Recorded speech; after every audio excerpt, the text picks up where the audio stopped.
I know this pain firsthand. I grew up around the system. I've seen its cracks. I've seen its blind spots, and I've seen its devastating consequences. And today, my own siblings remain caught in the very system that once failed me. Mr. Speaker, the scars of a broken childhood never fade. Children in our care do not need sympathy. They need action. The damage is already done, but we still have time. Time to rewrite the future for every child who still hopes for safety, for love, and for a home. This is actually a really good question. In fourth grade, I moved into a new neighborhood basically, and at the same time, another family was moving into a house, couple houses down and around the corner, and they ended up being my second family. Like, they accepted me even though I was some white kid, right? This black family moved in. I was some white kid with glasses, chubby, kind of nerdy, right? Moved in. And they accepted me into their home, fed me, had me over for sleepovers, loved me just like their own children, right? And I meet my best friend and his two older brothers who are my brothers too. His mom's basically my mom, his aunt's my aunt, his grandma my grandma, right? You know, his cousins are my cousins, right? And there's just there love there. And so I'm so very thankful that I met them. And so ever since fourth grade, I've, grew up with them, went to school with them my whole life, and been very close to them. They are my family. And so one of the reasons why I'm so passionate about what I speak about is because when people you love and people you care about go through things on a daily basis and their life is in more danger because of the color of their skin, it pisses me off. It makes me passionate to do everything I can to change the world. What happens when the people everyone expected to stay quiet suddenly begin speaking out? What happens when a younger generation starts asking difficult questions and refuses to ignore what they see happening around them? That is why so many people around online are talking about one phrase: MAGA current young kids are breaking the silence and the system is feeling the prayer. And before we go any further, I want you to pay close attention to the reaction clip that will be appearing throughout this video, because the comments, emotion, and personal stories being shared online have become a major part of this discussion. Stay with me, because this conversation is about changing perspective, generational differences, and why some people believe new voices are becoming to challenge old ideas. I know I don't understand your experience. Yes, ma'am. Because I have never had to live it. Come on now. I can sympathize, and I can recognize that things are wrong. That's right. For instance, if a black man or woman should never be afraid for their life, for getting pulled over for speeding. Come on now. But I have never lived in that fear. Come on now. Come on. No black man or woman should ever be reluctant to walk outside for fear of racial profiling. Tell it, sister. Tell it. But I have never been racially profiled. That's right. Come on now. No black man or woman should ever expect to go to jail in their lifetime because of the color of their skin. Come on now. But I have never lived in that expectancy. That's good. And this is why I don't believe in the phrase, I don't see color. That's right. One, to say you don't see color is a lie. We're different. We can all see that. But two, and way more importantly, to deny the differences in our skin is to deny the differences in our privilege. Come on. Yeah. I'm going to say that again because I think it's worth repeating. To deny the differences in our skin is to deny the differences in our privilege. Yeah. And that leads me to my next point. To deny the differences in our color is to promote ignorance. Ignorance is the reason that systemic racism and oppression is allowed to exist in this country. That's good. So why am I here? Why am I up here speaking? Come on now. Tell them, sister. I'm going to talk on about three things. One of those is change, the other is ignorance, and one is discomfort. I'll get there. Go ahead. Take your time. Broadly speaking, why am I here? Because I want change. But let me speak on that for a second. Because I think a lot of people want change. I think a lot of people say they want change, but let me clarify. I think a lot of white people think they want change. Come on. But here's the thing about that. In order for there to be a true and genuine change, for you, for the black community, for people of color, there has to be an equal and requited amount of change for white privilege. That's right. And that is something that white people don't want to think about. They don't want to admit that. White people don't want to acknowledge the head start we have in life just for being born this color. You know what? That is on front line. Willful ignorance is what allows oppression to continue in this country. Together we stand. That's it. So I'm going to talk on ignorance for a second. I think one of the biggest things that allows ignorance to continue is our education system. There it is, baby. Yes, ma'am. Our education system. Yes, ma'am. And what I mean by that is our education is a white man's education. It is. Yes, It is a white man's history. yes, ma'am. Tell it. Why does that matter? Again, like I said, I can recognize when something is wrong. And that is wrong. Why? Because when you tell that history, the history that excludes black history and black culture and the black experience, you allow white people to think that nothing is wrong. And when that happens, you allow white people to think, well, it was bad back then, but it's not bad now. Hell no. That's right. It's bad now. In fact, some might say it's worse because this is systemic oppression. That's right. This is institutional oppression. This is oppression that is not overt, but it is just as powerful, and we are able to hide it. God Almighty. That's it. And I have more to say. If you want to hear all of it, please come out Saturday. We'll be there. Thank you. We appreciate it. But just know the reason I'm here is because I stand by you. I support you. I love each and every one of you out here. We are brothers and sisters to the day we die. And this is not my time to have my voice heard, but I will use my voice for you. I promise. Thank you. I'm realizing that my black family, my African American family, side of the family, my dad and his family, had a very different way of interacting than my quote unquote white side of the family with the world in this way. In that, if my white side of the family was mistreated in some way, they had no problem saying, "Excuse me, you will not treat me like this." Do you know what I mean? I know exactly what you mean. Example, restaurant, bad service, or not even bad service, mistake. "Excuse me, you made a mistake. Thank you." Yeah, you'll fix this now. That wasn't the other side of the family would just Yeah, it'd be fine. Yeah, just leave it. Be fine, Yeah. just leave it. Yeah, We just eat it. we just won't come back. What? That is so interesting. So what you see is high self-esteem, right? So in your normal average white community, you see high self-esteem and high confidence, right?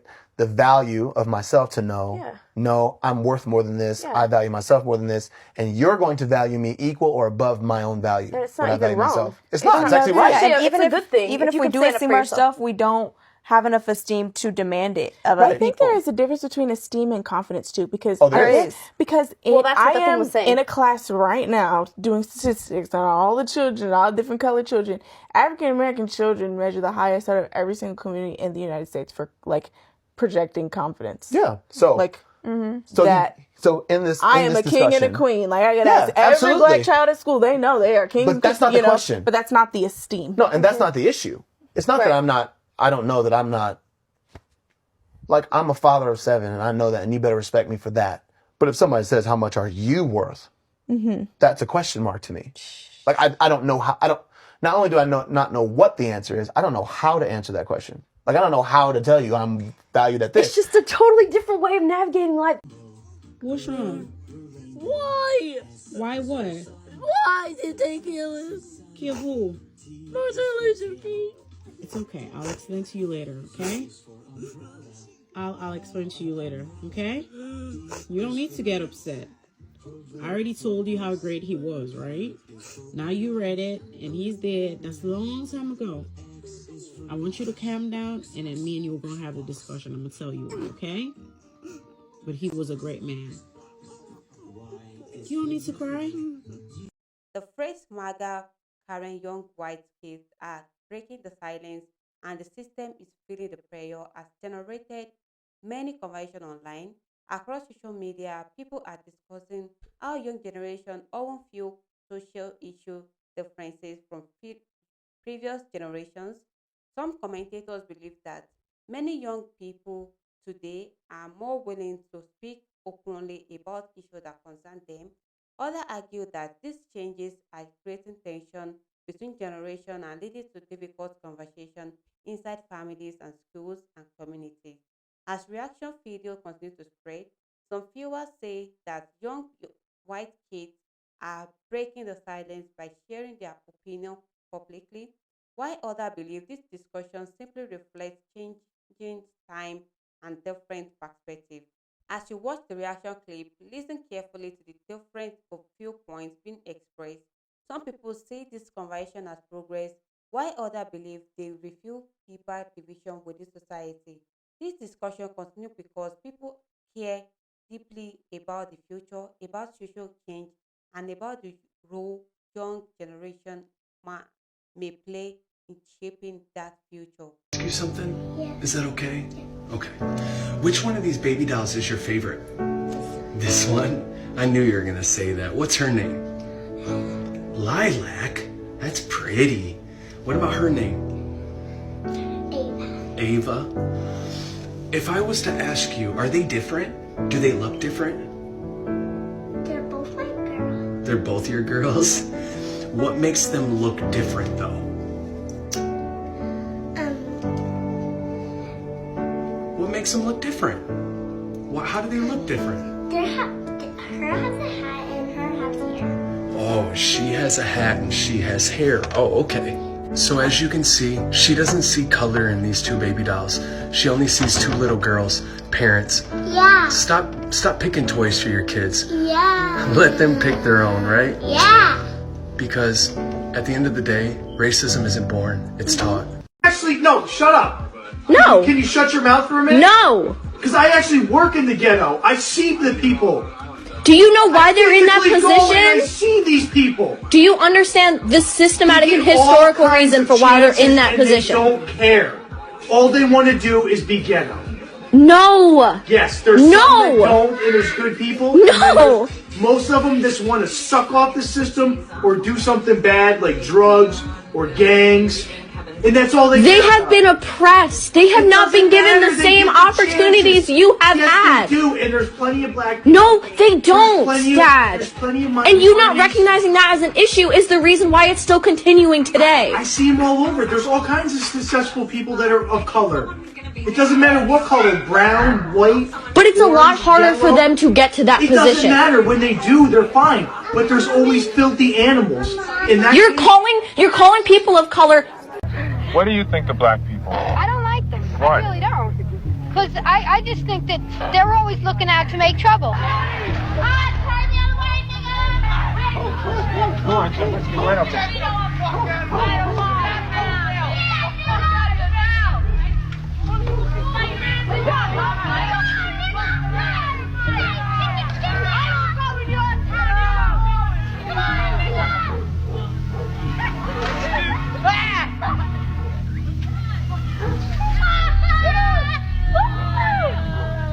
You best better turn around, y'all. Let's go back. Go back. What? Go back.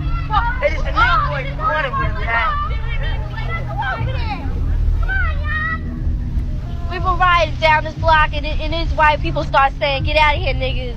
You know, get out of my neighborhood. Don't come to this neighborhood." And then they start hitting on her. Throwing rocks and everything else. Throwing rocks. Because we were in their neighborhood. We went on a bike hike to McDonald's. We didn't mean to bother anybody. We had a nice saw a parade, we saw a gathering, so we went down there to see what was happening. I didn't even know people around here were like that. I've never experienced anything like this in my life. Now show where she at. It hit me with that rock. I would pick up the rock right next to me and hit him right dead in his face. I say niggas is doing everything. They always say we're doing everything, right? We didn't, every time the white people come down the block, we don't push them out their neighborhood and throw rocks and start hitting them. We don't bother the white people around our neighborhood, but when we get in a white neighborhood, they just push us out. Yeah. Everybody with us, they were nothing, you know, they were a piece of dirt, dogs. I mean, that's the way you treat an animal. I mean, God, we're human beings. Yeah. You don't treat other people like that. It's just wrong. Black, white, I don't care. A person is a person. Skin should have no bearing on how you treat a person. That's just wrong. I hate their goddamn guts. You don't hate them. I can't say that I hate them. I can't say that it's totally the kids' fault. I mean, I'm sure their parent had some bearing on the way they feel and everything else. I think it's just the system. I don't know. How did this terrible thing affect your children? When they ask you these things, why? What do you tell them? There are good and bad in every people, every race, regardless. Tell them that we just happen to be amongst a few people whose minds are warped. And I'm not going to teach them that, regardless of how many bombs they put at this house. I'm not going to teach my children hate.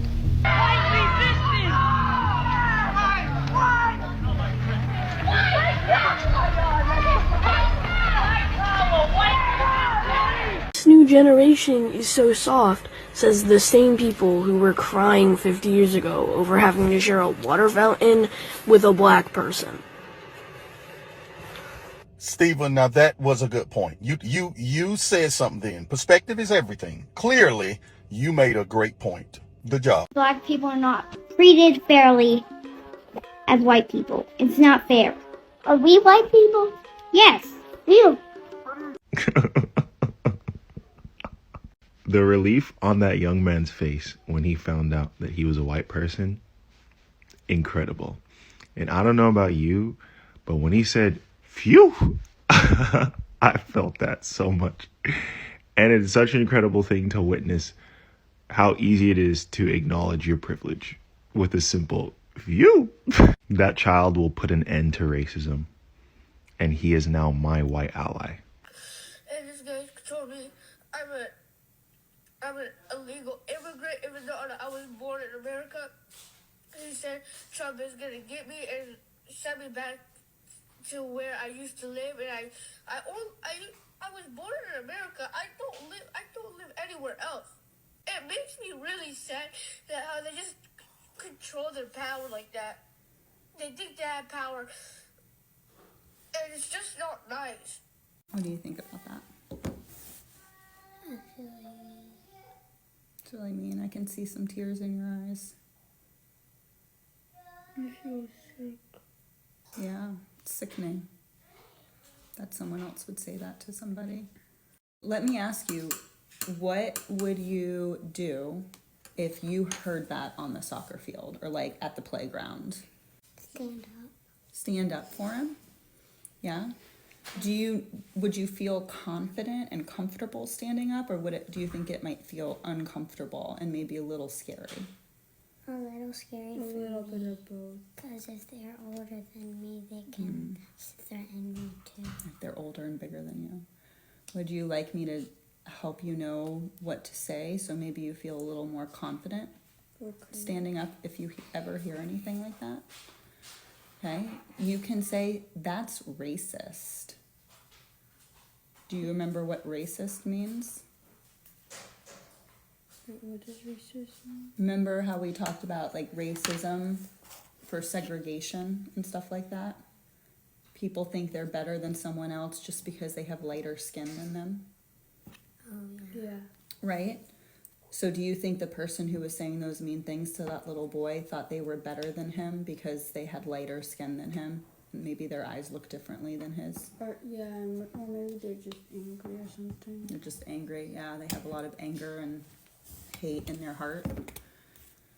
So it's important that you say that's racist.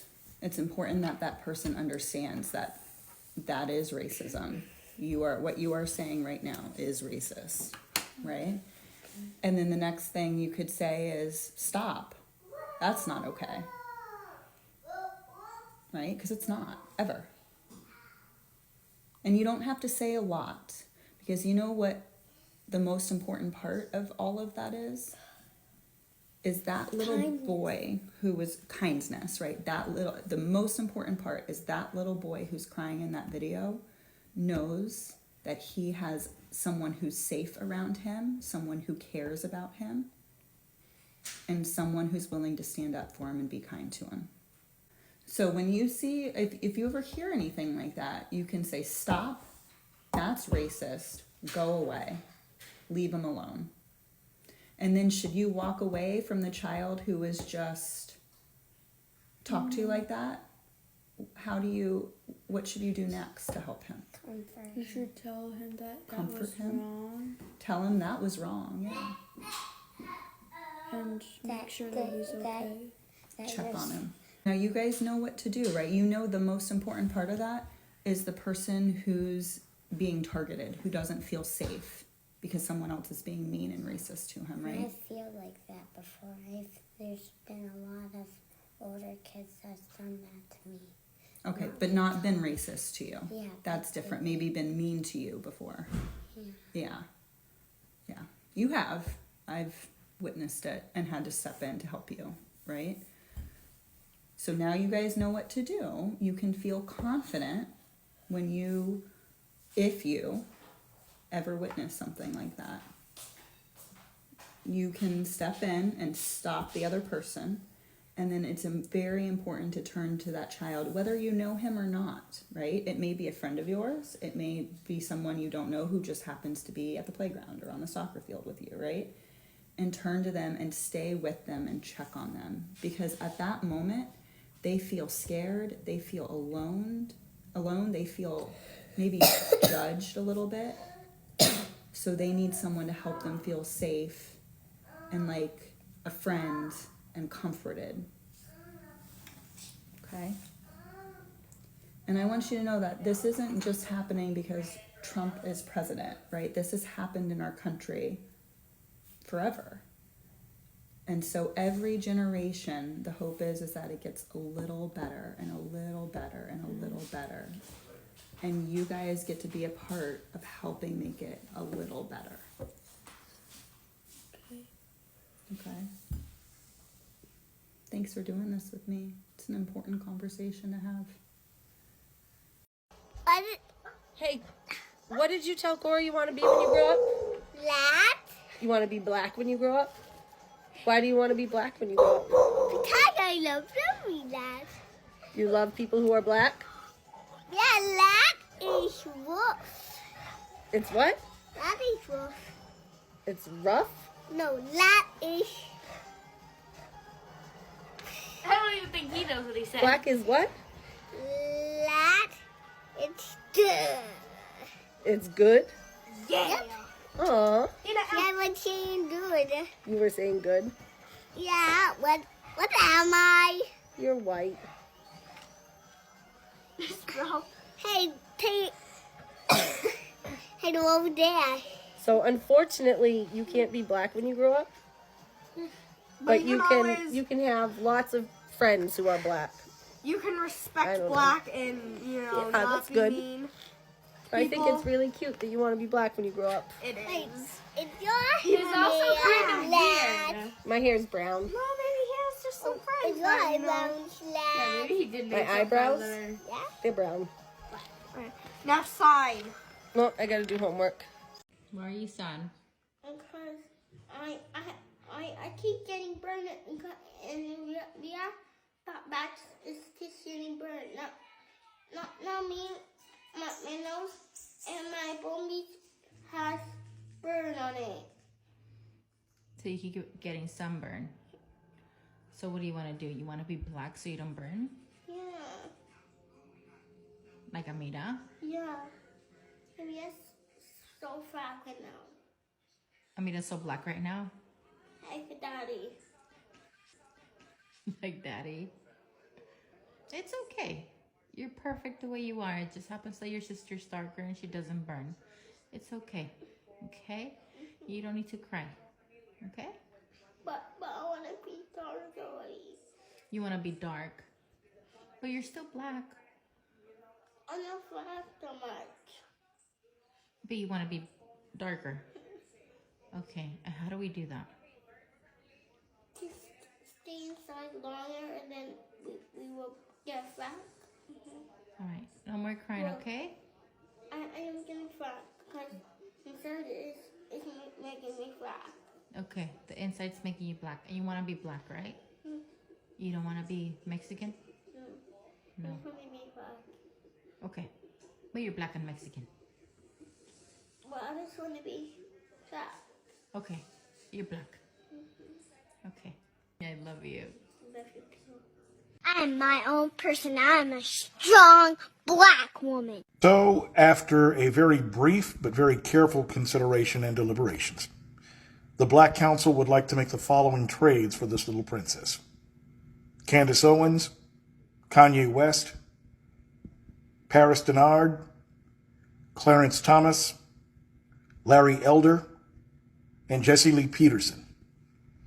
Bonus trade for Rachel Dolezal. Y'all can have her trifling ass back.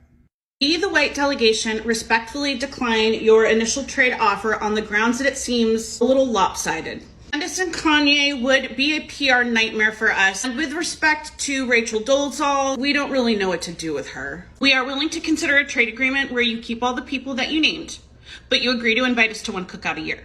In return, we agree not to bring anything containing raisins. And if what? How is that even necessary? The raisins don't even go in that. In return, you don't have to eat anything containing raisins. We would also like to know the secret ingredient used in Miss Linda's Yakima and Larry Reeves's sauce. We promise we won't tell anyone what. What? It's not fucking raisins. You've got to let this go. Please let us know if this trade is agreeable. At the end of the day, these discussions surround MAGA carrying young white kids are breaking the silence, reflect something much bigger than one headline. Many people believe that young generation are becoming more willing to share their opinion, challenge ideas, and participate in conversation that previous generation may have avoided. Others believe this change are creating new debates that society must learn to navigate. No matter where people stand, one thing is clear. Conversations are changing, perspectives are evolving, and many people feel their voices matter more than ever before. Before I finish, I want to personally thank every single one of you watching this channel. Thank you for your support, your comments, your like, and your willingness to engage in this discussion. Every view, every share, and every thoughtful comment help this community continue to grow. You are the reason this conversation reaches so many people. Now I want to hear from you. Do you believe younger generation are speaking out more than previous generation? Do you think this conversation are creating positive change? Share your thoughts respectfully in the comment below. If you enjoyed this video, please like, subscribe, and turn on all post notifications so you never miss another important discussion. Share this video with your friends and family, and let us continue building a community where people